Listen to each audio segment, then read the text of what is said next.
Hello and welcome to another episode of the Trusted Advisor podcast and video series powered by the Retail Solution Providers Association. Our goal on the pod is to accelerate the success of today's and tomorrow's leaders in the retail IT industry. I'm Jim Roddy, back with you again. Thank you so much for joining us. In this episode, we'll talk with two RSPA members who are B2B sales experts. Our first guest today is Darcie McNamara, recently named Strategic Partner Specialist at Datacap Systems. Prior to joining Datacap, Darcie worked as a Director of Sales and a Senior Account Executive at some companies our listeners are going to recognize, including First Data, Global Payments, and Equinox. And also, Darcie is a proud graduate of, Darcie, where'd you go to college? West Virginia University. West Virginia Let's University. Go Mountaineers. A WVU product. Now, Chris Arnold, who regular listeners know, is our Director of Marketing and does all the producing for this podcast. He is also a WVU grad, so I know he's thrilled to have you on. And then, Darcie, what's your hometown? Erie, Pennsylvania. Erie, Pennsylvania, Northwest PA, same hometown as me as well. And so with Chris being a WVU grad, with me being an Erieite, I'm just curious what took you so long for us to invite you on the pod. It seems like you should be on every episode with that insight. I know, absolutely. And a lot of people don't know. I have a T-shirt that says Erieite, and people are like, "What is an Erieite?" Yes, very good. No, we know what Erieites are because we are Erieites. So Darcie, great to have you here. Welcome to the podcast. Our second guest is James Gribbin, an account manager with Metropolitan Sales. Although I don't think I've ever heard your company called anything but Met Sales, right? And so James has been a member of the Met Sales team since 2007. That's 15, moving in on 16 years. And he's not resting on his laurels. James, you and I attended the RMH Retail Management Hero Partner Conference in October. And there was some downtime right when their education sessions going on. And I saw you were not just sitting with your feet up on the table. You had your headset on, you were hustling there, you were taking care of customers. So I appreciate the hustle and welcome to the podcast, James. Thanks for having me, Jim. I appreciate being here. And yeah, it was a great time seeing you in at RMH and another great RSPA partner, and looking forward to supporting them and the rest of the RSPA members. Thanks for wonderful. having me. No, well, thanks for having both of you on. So both of you have had successful sales careers. And my question, I kind of get it from, the talking heads. How did I get here? My question is, how did you get here? Right. And Darcie, if you can go first, what was your path to working in sales and helping partners in the retail IT channel? How'd you get here? So I actually started in marketing right out of college and just kind of evolved into the whole payment space. I was with a financial institution, a bank, calling on credit unions, kind of moved into payments when I moved to the processing side, and then just kind of evolved into the hardware and now into the software. And I always joke that payments is a lot like the NFL, same players, just different teams. Yes, they're free agents. That's for sure. And how did you choose to go down the marketing and sales path? Did you choose that, or did it choose you? It kind of chose me. I had a degree from WVU in business with an emphasis in marketing, and just started into marketing. And then as I grew with my first position, they kind of moved me into inside sales and outside sales, and it just kind of evolved. It was really just a kind of journey that I went on, and I was willing to, I guess, try new things, move to new places, and see where it took me. Got it. Great. And James, what's your story? How did you get into sales, and how'd you get to helping partners? It's funny how Darcie says that it kind of evolved, and I think that happens to a lot of us in sales. But in college, it started the career down one career path to be a marine biologist of all things, and realized after watching the graduates from there that no one's really going to become a Jacques Cousteau, and I changed my majors to a degree in business, business marketing and sales and marketing. During that time, I sold retail computers at a Tandy-owned company called Incredible Universe, which very similar to a Best Buy format. A little more circus-like, but it was interesting. Later, I did an internship, which led into a 9-year career at a company that manufactured medical diagnostic test kit manufacturing equipment. So we were making machines that were custom built to order. And I did everything from, I was very computer oriented, from IT admin. I had degrees in Microsoft and Novell NetWare administration. I implemented their network and their computer phone system.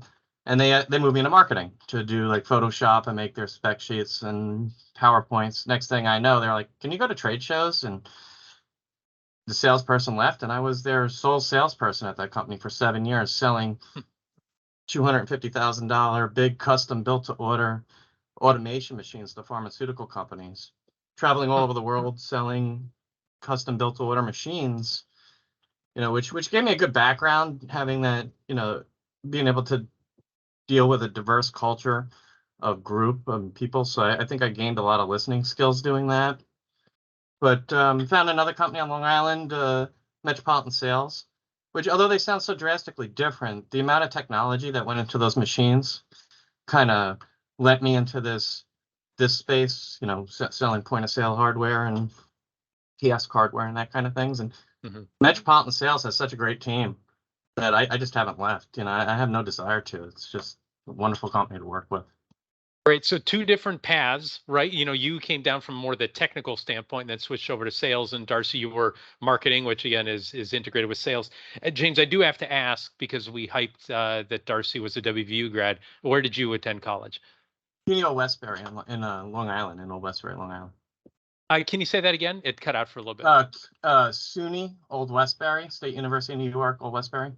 Got it. Okay. All right. Yeah, I'm familiar with the SUNY campuses because being from Erie, it's right on the border of New York there. So we'd know some of those. So, okay. Well, interesting. Yeah. So I guess that's one of the things about sales. It's not that there is some, one path for like a lot of, lawyers or doctors. My parents did this, and this was always the thing that I kind of needed to do, or people who are running, mortuary science, right? But sales comes from all sorts of different angles. So, okay. Well, great. Well, thanks for sharing those backgrounds. Nice to know that it's different backgrounds. And the questions that I have lined up for you guys today are, I pulled them from a list of pre-employment hiring questions. Not that you're interviewing for a job, but I think those can be very telling. And I really want folks to learn from your experience, your anecdotes, and so we can really get a clear picture there.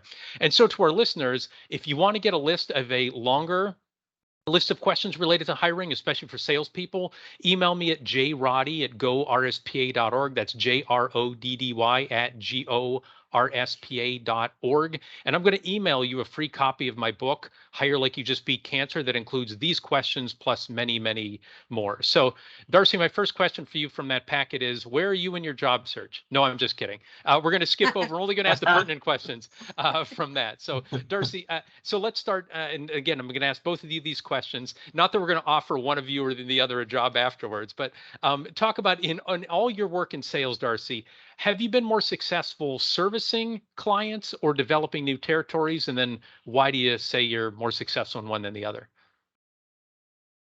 So I guess that's a really interesting question, because when I first moved to Georgia back in 1996, I was taking over a territory, but it's more of when I came down here, it was all men. And so I was the first female salesperson coming in. So it was not only building that territory, but also putting my mark on how I was going to be servicing my customers as well. And again, I was calling on these people that a lot of times were just moving to a different team, staying in the same financial services kind of umbrella. So I was not only making a name for myself down here in Georgia, but I was also making a name for if somebody was with a bank and then moved to a credit union or a financial institution or a processor, they would still reach out. And this was long before the days of, LinkedIn, and it was pager days where people had your pager number. I had a pager. And they would page you. So it just kind of evolved into where I was making a name for myself, unbeknownst to me, by the way I was taking care of my customers, with my ultimate goal of building this territory but also kind of putting my mark on how I wanted to build that as well. Got it. Interesting. I will say this: when you're customer service, you have a pager.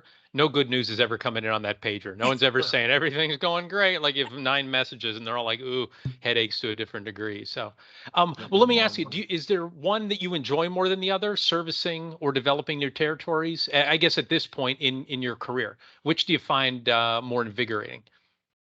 I'd say I kind of like to be more of a hunter. So I'd probably like to build the territory. And I find that sometimes it just comes organically as I'm taking care of my customers. They'll introduce me to somebody else that they know, or they'll move to another company that then becomes a prospect for me. So I would say, but I like having those initial conversations, getting it going, getting the interest, and then kind of passing it along. Got it. Great. Thank you for that. How about for you, James? Servicing, developing new territories, which you've been more successful in?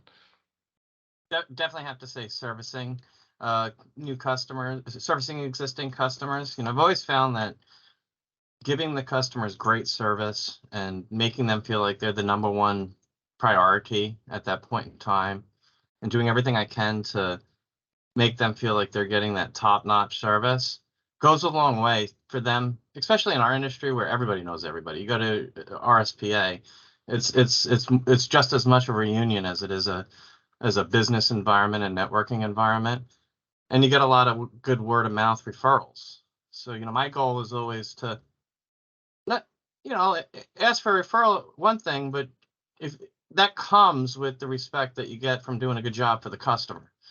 And I do hunt, I do go to trade shows and walk the floor and cold call and things of that nature as well.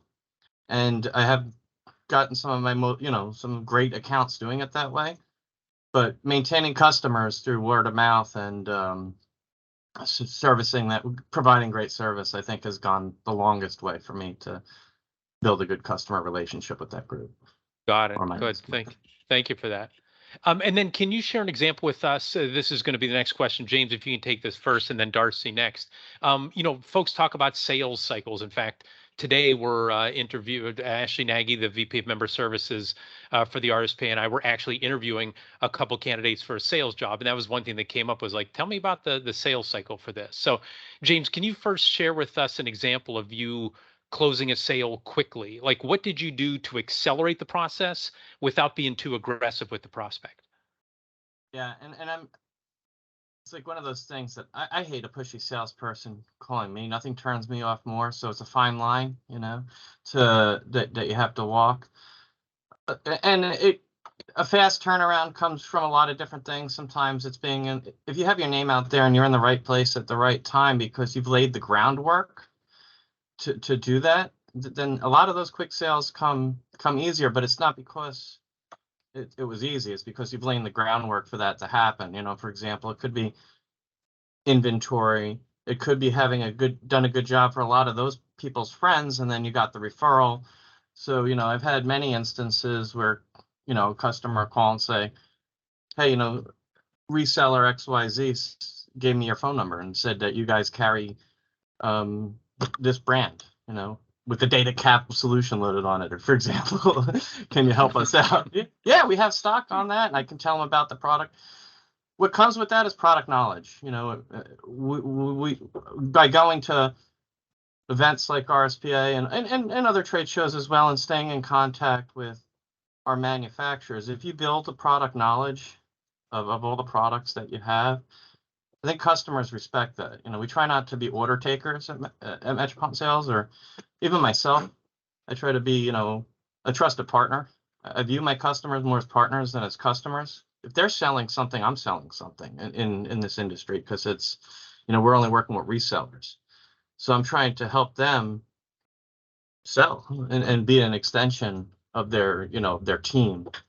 And I think it starts to come naturally, and then the sales come with that, sometimes very, very fast.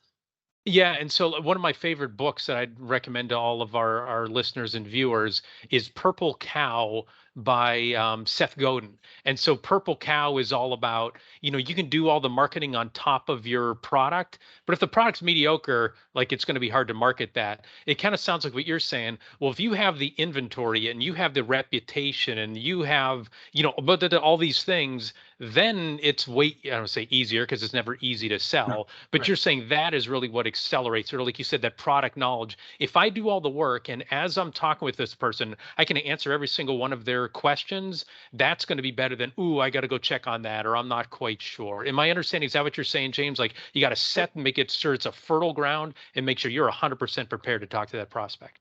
Exactly right. I mean, you have to fertilize the garden before anything's going to grow. And we have, by putting in the effort and up front, which takes years. I mean, I've been at Metropolitan Sales for years. I think it's in 2 weeks. I think it's 16 years. It's but by making sure you maintain product knowledge, because it's ever changing, and that you maintain inventory of the popular products, and then your customer's industry.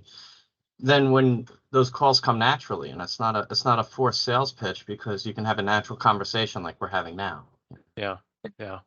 Great. No, thank you for that.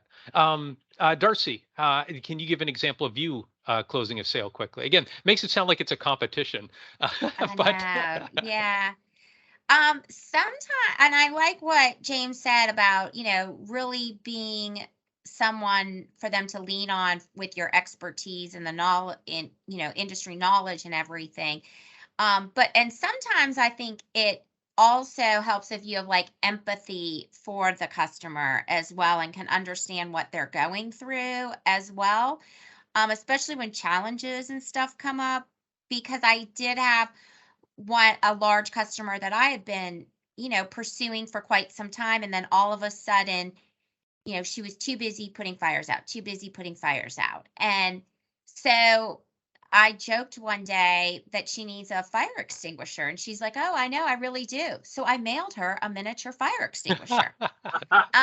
So like sometimes you just got to really be creative and, have that empathy. And I just put a note in it and said, hey, I figured this might help you put out some fires. And so sometimes doing something like that can kind of grab their attention and make them realize, oh, hey, you're human too. Like you get the challenges that we're going through. So that's probably like one of my more creative areas without being pushy and constantly calling her. But it got me to the point where, okay, I'm going to make time for you. We're going to meet. We're going to sit down. We're going to talk this through, and you're going to help me. Yeah, and so for our folks who are listening only on audio, I actually moved the fire extinguisher that I keep here in the office off camera right before our interview, and I'm like, oh, I should have had it closer to me so I don't have to reach over and get it. So I love that. Darcie, can you talk about what have you done to develop expertise? What have you done to develop empathy? I'm guessing they would have different paths in order to develop those two. Yeah, and I think it's just really having that human touch and building those relationships. I'm known for always picking up the phone. Like I am not afraid to have a conversation, talk to the people, and I think that just makes you appear more personal and you understand what they're going through, and you can build that relationship than just, hi, how are you doing? And so I'm always one for changing up the way I contact people. I may text them, I may call them, I may email them. I don't stick to just email, but then sometimes people will be the best way to catch me is text me. So that, I try to kind of gravitate towards whatever their preferred way of communication is. Okay. And as far as, gaining more knowledge and being an expert, I guess the biggest thing is I don't say no. Like if you're constantly learning and constantly evolving, and instead of thinking, oh, I don't have the knowledge to do this. No, you do. And don't ever say no. It puts you outside your comfort zone and it makes you grow. Yep. Well said. Yeah. So once you feel like you know it all, you're confirming that you don't know it all if you have that perspective. So Yep. Good. All right. So that was a short sales cycle. James, why don't you give us an example of a long sales cycle and your persistence to see the process through to the close?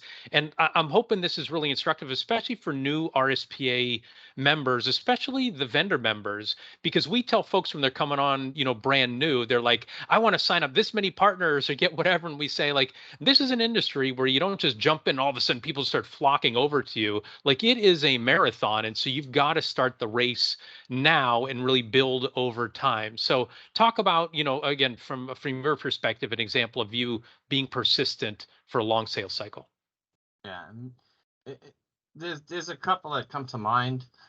One of my most one of my favorite stories is and it all evolves from going to trade shows, and I think that's such an important part of the industry. But I went to I walked a show, an amusement park show, about 10, 12 years ago, and I met up with a ISV that was offering a solution for family entertainment centers. And it turned out that they needed terminals, and we followed up, and they started purchasing terminals from us. A few years later, I'm at and I maintained a good relationship with that customer. A few years later, I'm at, the show is now defunct. It was called KioskCom, and they used to have an East Coast show and a West Coast show, and I was working the booth for Epson, which is one of the products we represent, when they had kiosk printers at the KioskCom show. And they stopped by the booth saying, we're looking to build kiosks for for the family entertainment centers that we serve. So I walked them to every booth at the show. I showed them all the hardware that I was familiar with and helped them choose the hardware for their kiosk. So they wanted to farm out the kiosk manufacturing to a kiosk manufacturer. So they brought in this kiosk manufacturer. They introduced me to them. We set them up with an account. And now I've been selling to that first ISV. Now I'm selling hardware to that kiosk manufacturer who started bringing other business to me. My sales rep left that kiosk manufacturer to go to another one. That one comes to me. And now all three companies are still buying from me to this day after 10 years.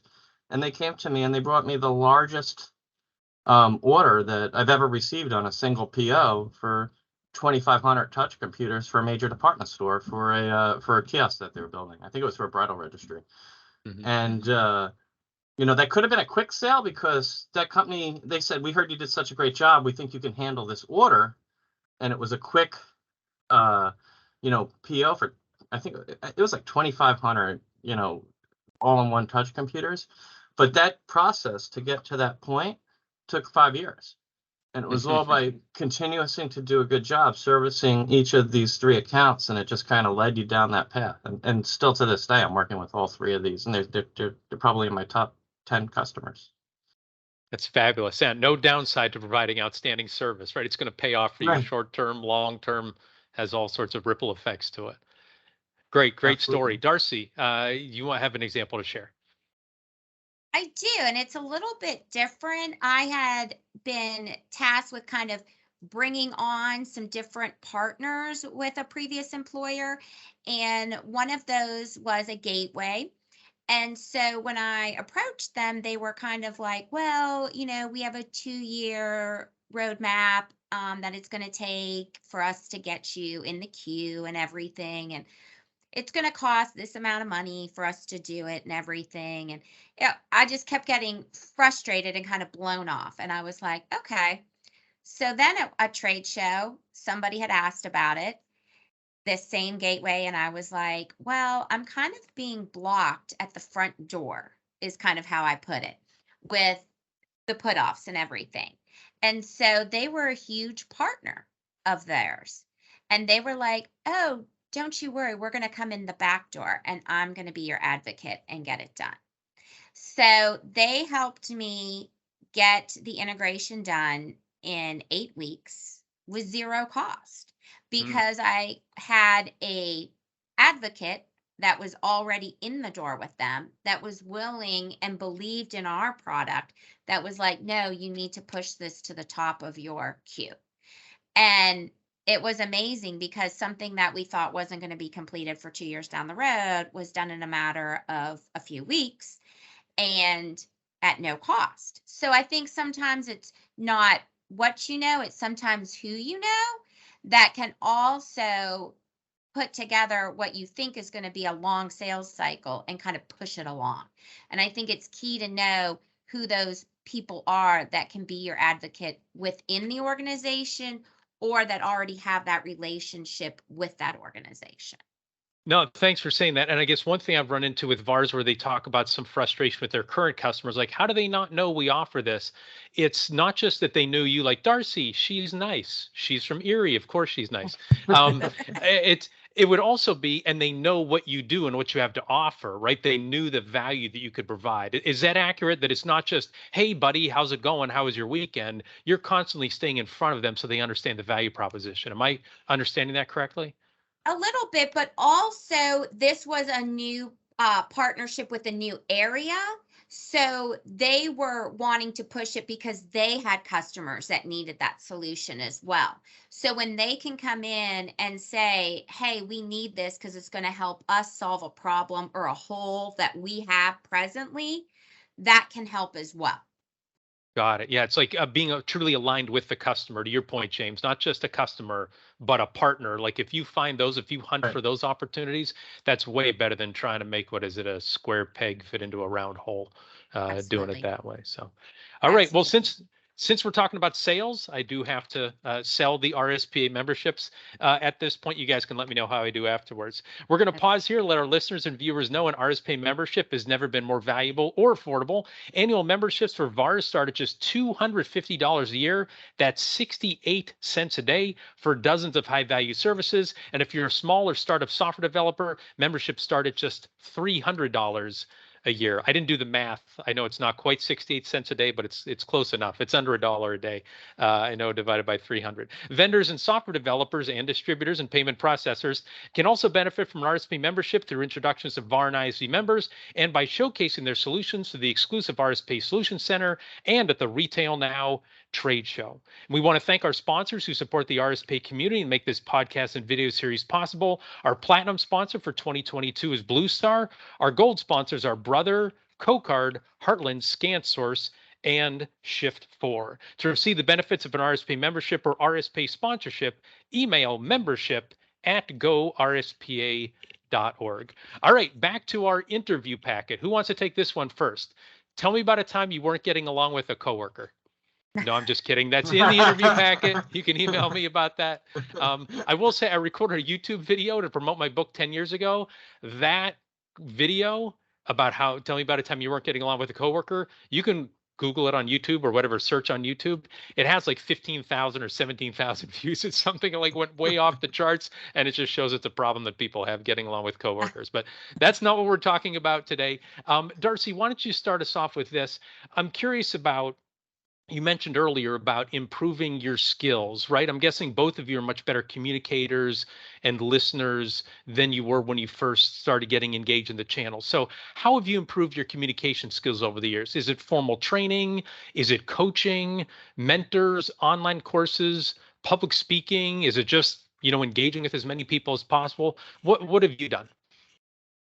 So I think that's a great question, because one of the things that I've done that I think has gained the most that I've grown from is Toastmasters. And Toastmasters is something that's been around for years, but I started it when I first got into sales to just kind of boost my confidence as I got into sales and feeling confident with what I'm selling and not letting the customer run the call as opposed to me taking ownership of it. And then I took a break from it, and then I went back to it again. And so that has really helped, especially when you can get yourself recorded and see exactly what you're doing.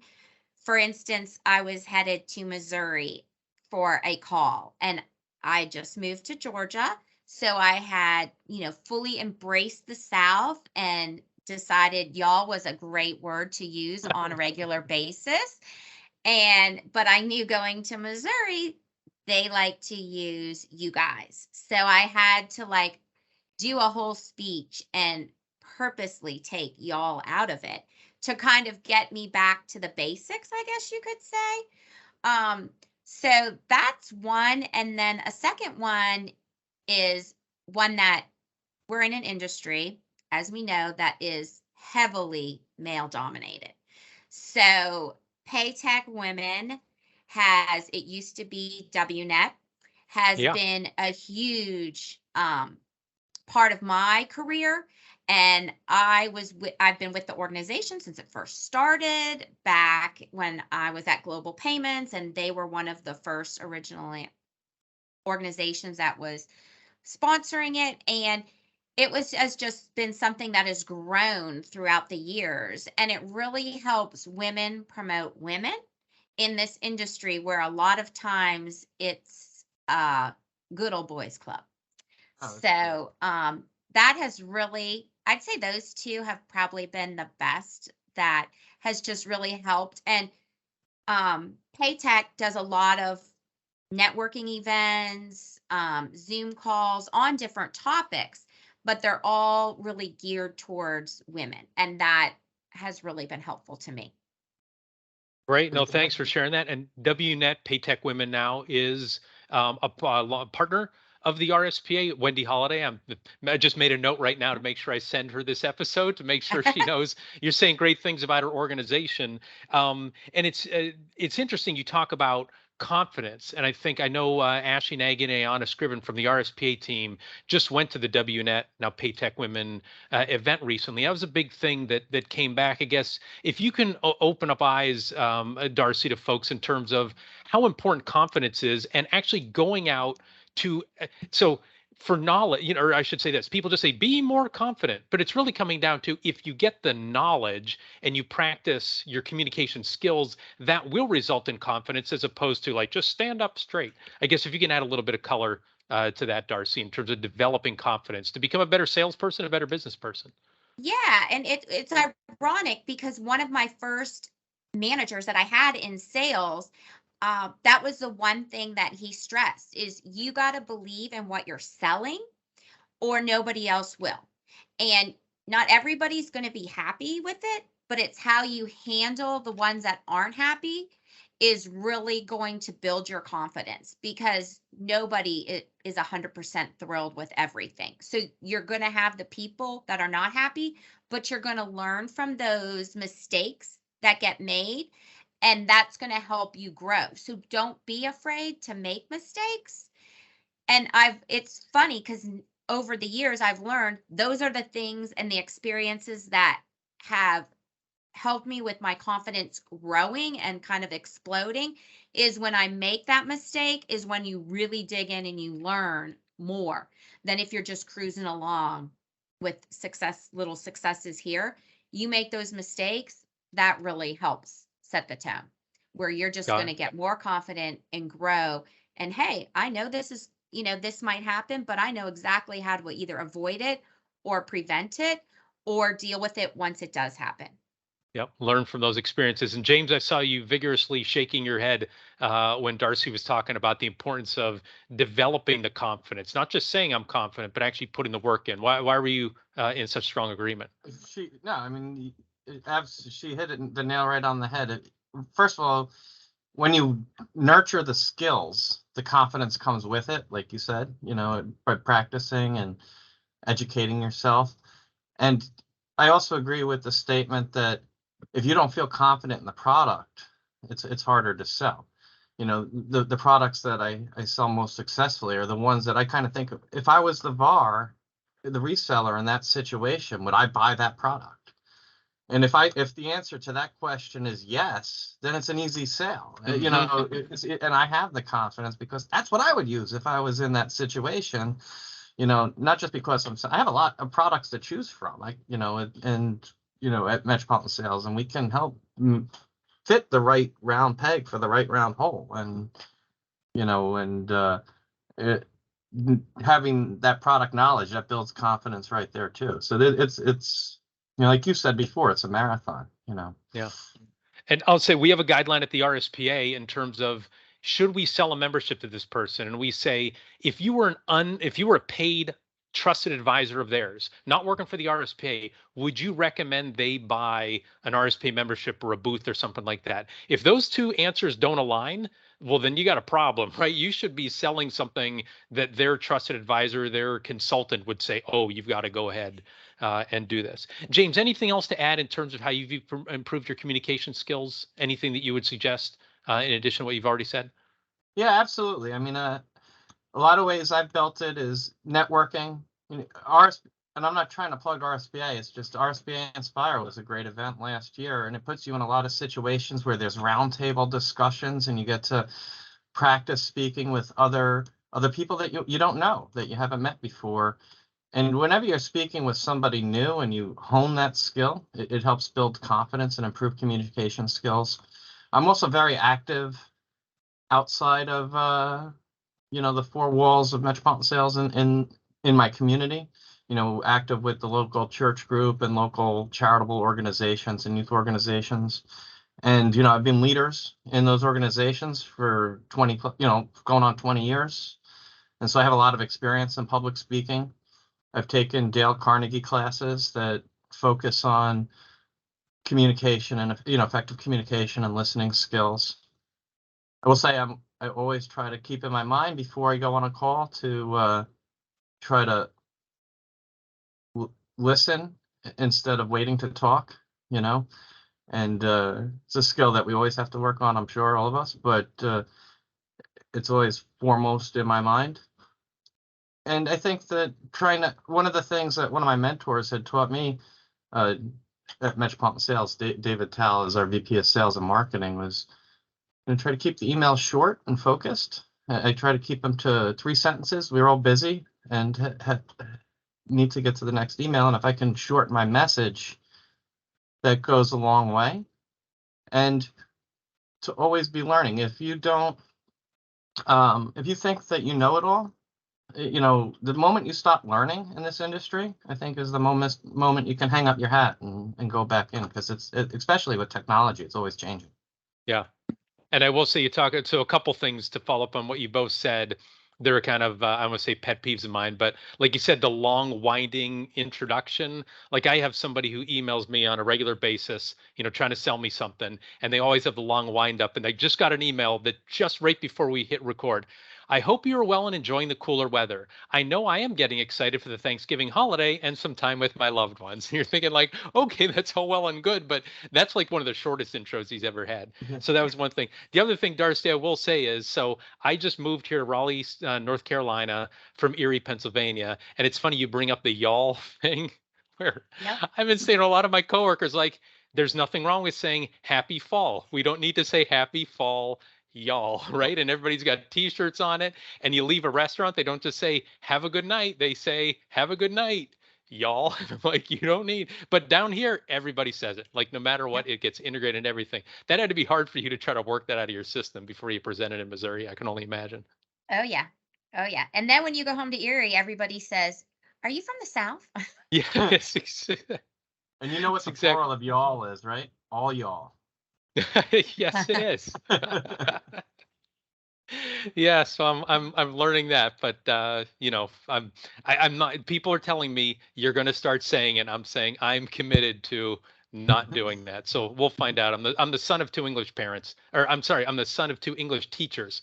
And so I'm trying to keep y'all because it's not in the dictionary. So, all right, we're coming close to the end. I have 2 final questions for you. And so, Darcie, if you can start us with this first one, what advice do you have for salespeople attending trade shows? What has worked best for you?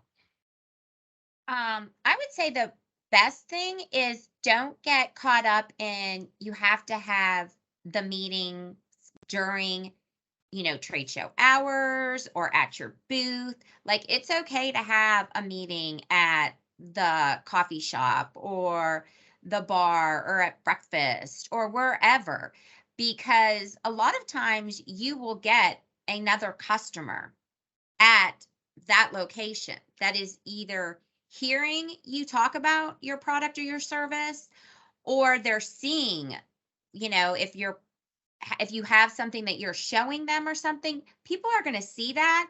And I've had people actually come up and interrupt me well, I'm talking to another customer because they want to get my card and they want me to have theirs because they want to have a conversation with me.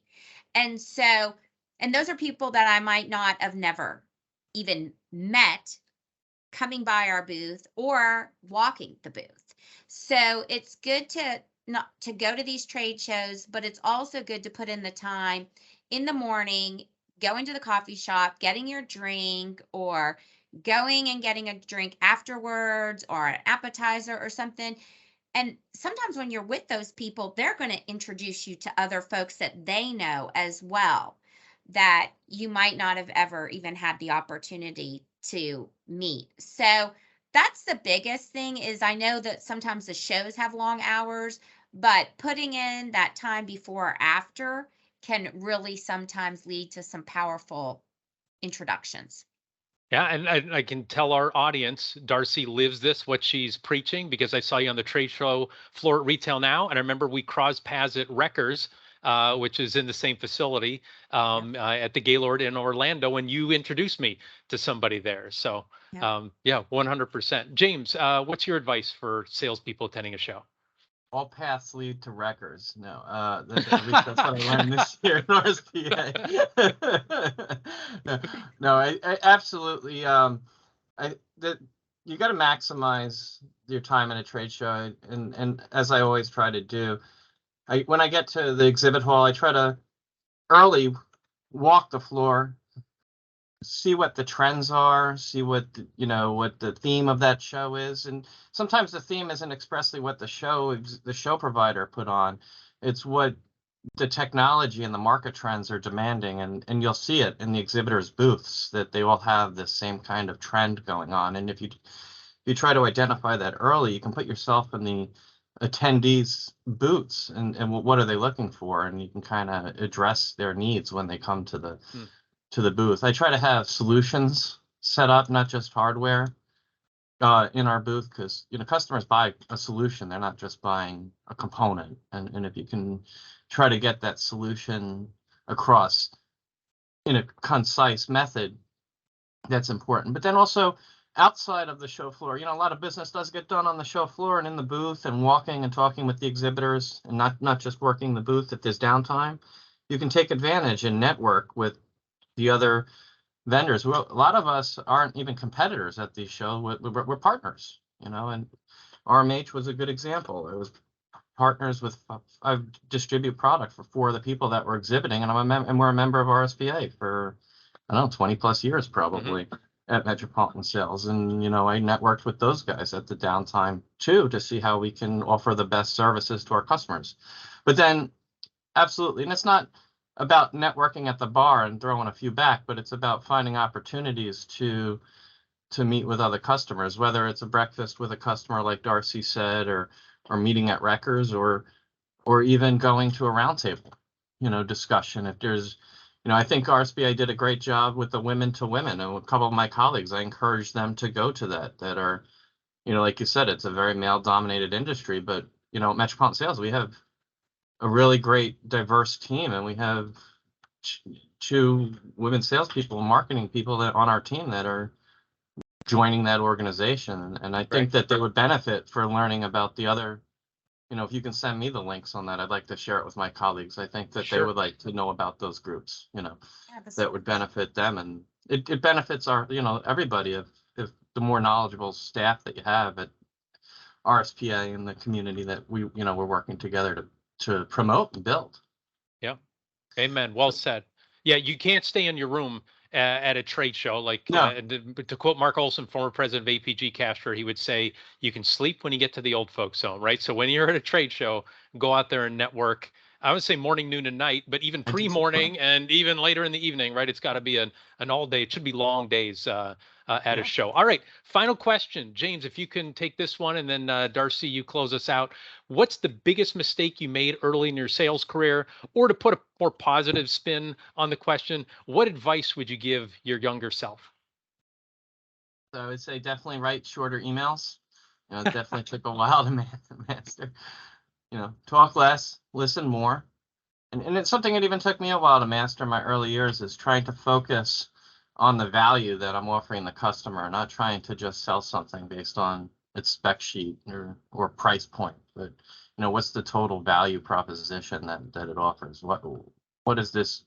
People always say, what's in it for me? But it's more of what's the value in working with this partner and how you provide that value that you have. And that's a hard thing for, I think, a salesperson to grasp. And sometimes it still is. You have to look and constantly be learning and refocusing. What's the value of this? And, what value can I offer to the customer? The more you can focus on that, I think the better we all do. Great advice. Darcie, what's your advice to your younger self? I would say a couple things is you don't say no. Like, don't think you're underqualified for something.